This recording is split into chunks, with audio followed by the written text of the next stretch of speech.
There's a lot going on in those transactions, and so we've kind of walked through the beginning part. We're so good with Tony going through really what it takes from start to middle to end. And the idea there is at every point in the process, you have somebody that's actually got your back, somebody that is actually looking out for you. You don't have to do it alone. And so that's the reason why we are so excited to have our next guest on, CJ Lamb. CJ, how you doing, buddy? Hey, how's it going, guys? All right. I'm excited to be invited. Nobody ever wants to talk to a lawyer. That's because everybody's scared of you guys. Yeah. You know so much. But We're on your side. Yeah, it's so part of the process. You really need somebody that'll actually have your back. And it's actually not as difficult as it would seem, right? You've done how many transactions? You've been doing this a while now. And being involved in the firm, probably been around close to 2,500 transactions, something like that. Wait, really? Through our firm. 32. Oh. Just turned 32. Yeah. You look like a baby. Thank you. I will take that. Listen to Karla's on So a let's do a tear bartender. today. They're either sexy or a great Am I voice or objectifying baby. everybody? But he does look. He's got a baby face. It's amazing. That's amazing. Thank you. So much for coming on the show. And as you know, it gets really complicated. But today's show was strategically. Let's get back to basics, right? Let's educate people who want to buy on like the process, and let's get down to like the A through Z, so that when you're Googling how to buy a property or what to expect when trying to buy a property, at least they come to our show and they get something out of it. So, what is your major advice, or what's your best advice that you could give, or that you could give someone that's looking to buy for the first time? I mean, it's a little biased, but make sure you have an attorney involved. Yeah.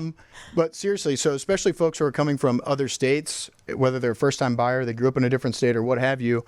Even my folks, for a while, I actually described to them what I did because it didn't exist in another state, so they didn't believe me. Yeah. But you really want an attorney involved to protect you in so many facets. Someone is giving up a baby and someone is gaining a baby in this scenario when it comes to a real estate or a residential transaction, or any transaction for that matter. And it's hundreds of thousands of dollars at stake. And you could very easily, unknowingly, waive certain contingencies, and all of a sudden your earnest money's on the hook. We're there to be on your side. You can almost think of actually the transaction is kind of like a relay race. You've got your agent running with the baton, you've got your mortgage lender running with the baton, you've got your attorney running with the baton. We're all on your team. We're all going to get you to that finish line. Can we just dispel one thing before you jump into this? That most people say, I don't want an attorney. It's going to be expensive. Do I have to pay you every time I call you? If I'm a buyer, is this thousands of dollars? When I think of an attorney, isn't this a lot of money? Just clear that up for me. Like, what does a buyer have to pay?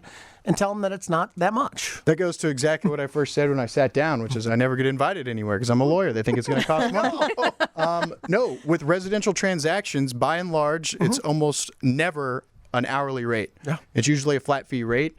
And you're definitely looking under $1,000 usually, unless it's like a new construction deal and it's particularly complicated. But for most, someone buying a property that's previously owned, you're looking in the range of probably $500 to $700 in that price range. Flat fee. Most attorneys like us, we're not going to take our fee until you close. So our success is tied to yours.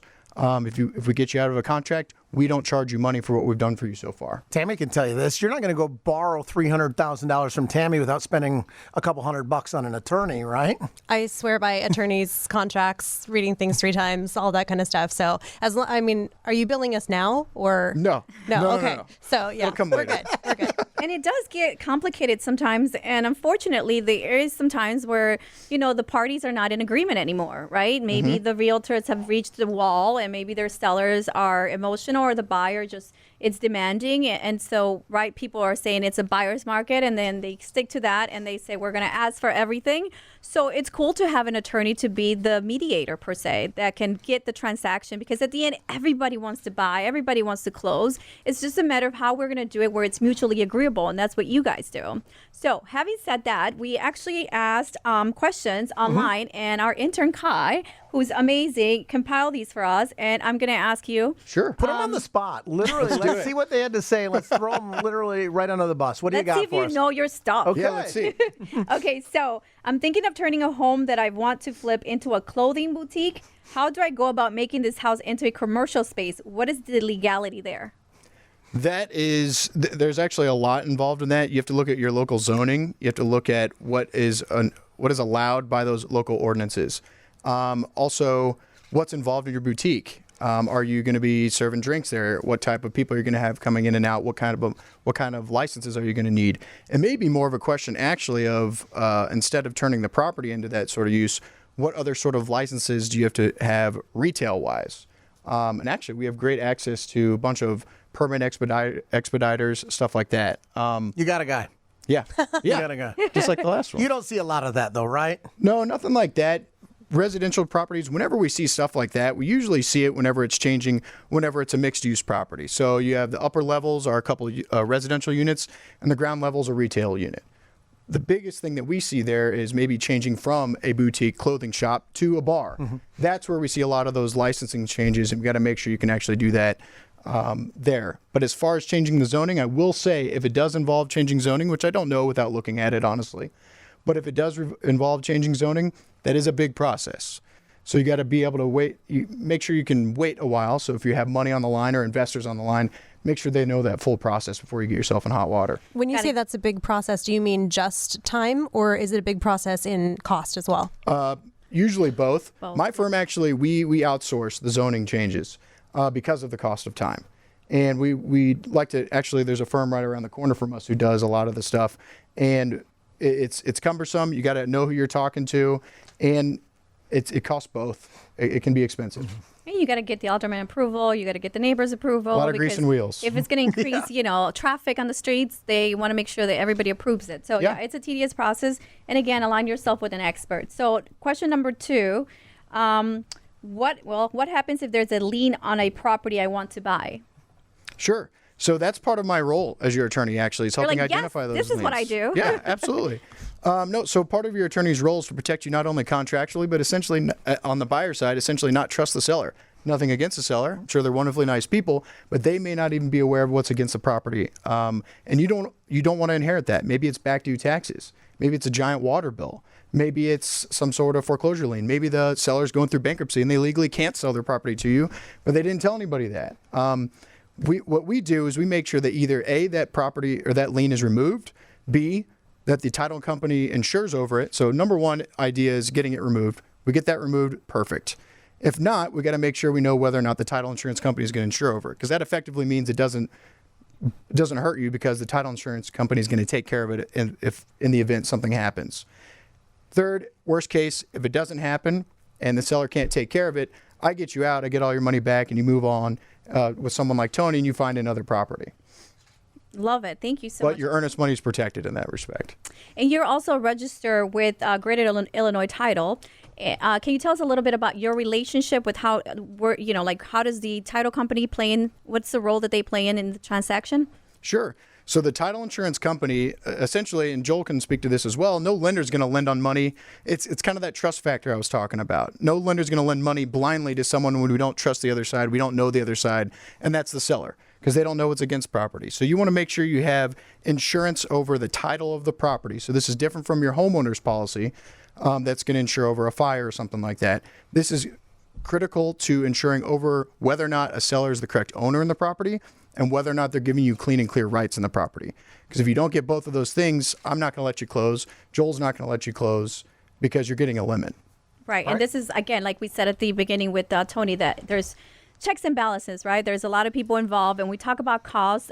We talked about the closing costs, about 2 to 3% of purchase price, and that's what it covers, the title fees, right? The transfer stamps and all that jazz. But it's very important that they do a search of title and see a chain of titles that you call it, right? Yes. So they can see who were the owners, and in fact, even if you're buying a property that's newly remodeled, right? You want to make sure that those contractors got paid, and that, in some cases, your attorney got, right? You request to make sure that there was proper permits pool when they did the work? But absolutely. And that kind of goes in line with what I was saying about new construction properties too. So all contractors, they have to get paid. If they don't get paid, they can file mechanics liens against the property, and those are liens. So we want to see, and that's where not only looking at the title policy itself, what the title company has identified and what they're insuring over and everything involved in that, but we want to make sure, for example, on a rehab project or a new construction project, we want to see those affidavits where those contractors have all been paid. And if not, that affidavit is something that the seller's submitting.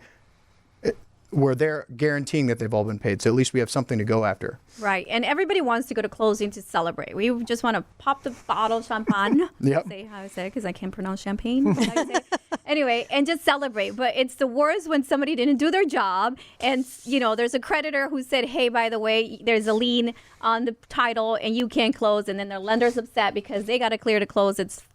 You can't fund, right? Unless it's been cleared.